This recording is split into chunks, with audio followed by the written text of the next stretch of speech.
Olá pessoal, tudo bem com vocês? Eu passo por aqui para ler mais um texto meu publicado no Jornal Diário de Minas de Belo Horizonte. O texto de hoje se intitula Entre a biografia cultural do objeto e o objeto biográfico. Esse texto foi publicado no Diário de Minas no dia 1º de março deste ano, de 2024, ok? A pesquisa histórica sempre nos reserva surpresas. Ainda bem. Lendo o livro de memórias autobiográficas do poeta Belmiro Braga, publicado em 1936, descobri que um pequeno e velho exemplar com que o poeta Juiz Forano fora presenteado no início do século passado figurava entre os livros da biblioteca do Museu Mariano Procópio. Publicada no século XIX e dotada de pequenas dimensões, a obra se intitula Dicionário de Rimas Luso-Brasileiro, de autoria do português Eugênio de Castilho, e editada em Lisboa pela C.S. Afra e Companhia Editores.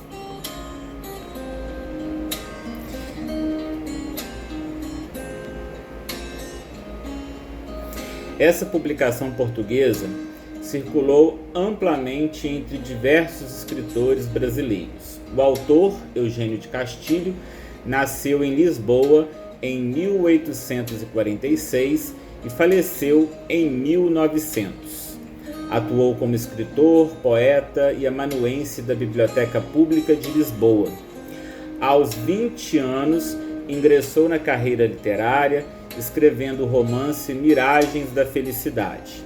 Seu pai era o português Antônio Feliciano de Castilho, o Visconde de Castilho, famoso latinista, poeta, prosador e escritor romântico que exerceu o cargo de comissário-geral de instrução primária em Portugal, desenvolvendo o controvertido método Castilho de leitura, que apesar de nunca ter sido adotado oficialmente, propagou-se por diversos lugares, inclusive no Brasil Império.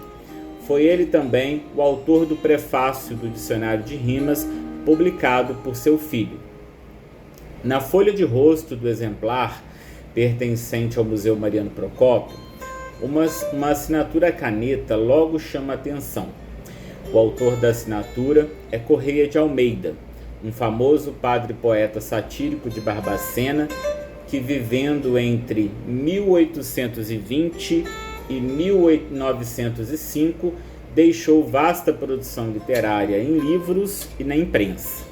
Seus escritos alcançaram tanto os públicos leitores do Brasil quanto os de Portugal, onde teve suas obras apresentadas pelo próprio Visconde de Castilho, o pai do autor e prefaciador do dicionário. Outro registro à caneta, também encontrado na folha de rosto, informa que, posteriormente, o exemplar passou às mãos do poeta Belmiro Braga, que redigiu a seguinte mensagem de próprio punho: presente que me deixou o querido padre Correia de Almeida ao morrer.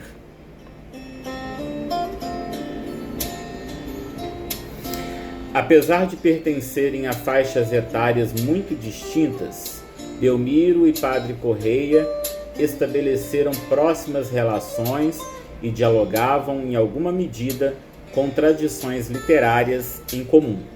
O primeiro contato de ambos data do final do século XIX, quando Belmiro atuava como comerciante em um armazém na estação ferroviária de Cotegipe, distrito de Juiz de Fora, Minas Gerais.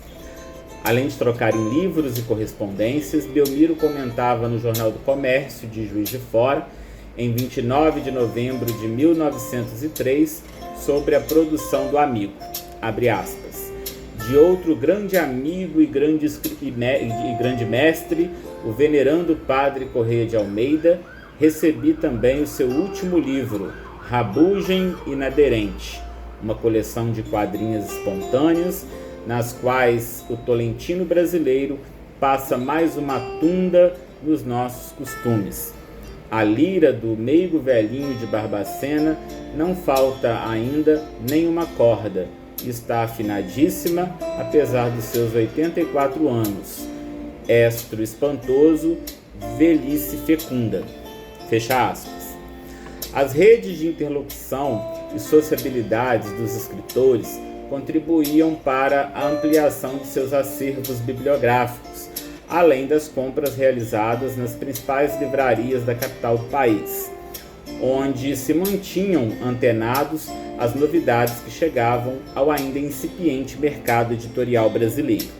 Foi assim que Belmiro Braga constituiu uma significativa biblioteca em sua casa em Juiz de Fora. Em 1916, porém, por ocasião de sua mudança para o Rio de Janeiro, precisou vender parte desse acervo à Livraria Sampaio de Juiz de Fora. Segundo o jornal O Farol, de 13 de abril de 1916, o acervo vendido contava com mais de 1.000 exemplares, muitos dos quais lidos e ou folheados pelo menino e futuro escritor Murilo Mendes, como este declara em seu livro de memórias A Idade do Serrote. Abre aspas. Amigo de meu pai, tendo eu 7 anos, voluntariamente me ensina a rimar e metrificar. Mais tarde me abre a caverna de sua biblioteca, onde durante 1001 tardes descubro Bocage, Antônio Nobre, Cesário Verde, Camilo, Fialho de Almeida, Eça de Queiroz. Eis a pergunta que não quer calar. Teria sido o dicionário de rimas colocado à venda por Belmiro Braga juntamente a outras centenas de obras? É plausível supor que não. Devido ao seu valor afetivo, o exemplar parecia ocupar um lugar especial no acervo particular do poeta, integrando o conjunto de livros que o acompanhariam ainda por muitos anos. Em Dias Idos e Vividos, publicado em 1937, Belmiro não se furtou a render homenagens ao padre poeta barbacenense, reportando-se ao diário como uma espécie de símbolo ou vestígio material dessa relação de amizade e de trocas literárias. O padre Correia de Almeida deixou-me em testamento uma obra preciosa, um dicionário de rimas velhíssimo, da primeira à última página, todo acrescido de novas rimas por seu próprio punho. Almas boas como a desse querido amigo é que me fazem crer que o céu existe. Fecha aspas. Não se sabe ainda como, mas depois da morte de Belmiro, a pequenina publicação chegou às mãos de Arthur Tavares Machado, então funcionário do Arquivo Nacional do Rio de Janeiro, que doou ao Museu Mariano Procópio, no início da década de 70, acompanhada de outros objetos e publicações do amigo do padre poeta.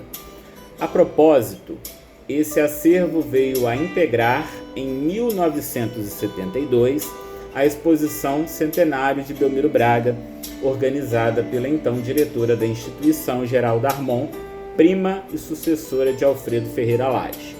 O valor deste exemplar não se encerra em seu conteúdo. O objeto, estando repleto de valor simbólico de marcas pessoais encontradas em suas folhas, contribui com a análise de alguns aspectos das vidas de seus antigos proprietários. Ao longo de sua trajetória, o livro-objeto percorreu múltiplos contextos, lugares e pessoas, desvelando usos, abusos e significados múltiplos em diversos momentos da história. Portanto, não seria forçoso reconhecer que o dicionário de rimas, sendo um objeto biográfico, portador de uma biografia cultural, participou do processo de construção das memórias de si de seus antigos proprietários. Hoje, é um documento-monumento preservado, pesquisado e comunicado aos públicos através de uma pesquisa de doutoramento em História acerca da vida e da obra do trovador de Vargem Grande, também conhecido como um dos 12 fundadores da Academia Mineira de Letras em Juiz de Fora, em 1909. Analisar a trajetória e a produção de um literato requer, antes de tudo, sensibilidade e olhares atentos aos vestígios, fios e rastros de uma vida repleta de lacunas, mas atravessada por outras vidas que se cruzam, transformando em arquipélago o que antes da pesquisa imaginávamos ser apenas uma ilha. É isso, pessoal. Fica aqui o recado de hoje, a leitura de mais um texto publicado por mim no Diário de Minas, e convido vocês a assistirem também ao próximo vídeo que sairá publicado ainda esta semana sobre o meu próximo texto, tá certo? Aguardo vocês, um grande abraço e até mais!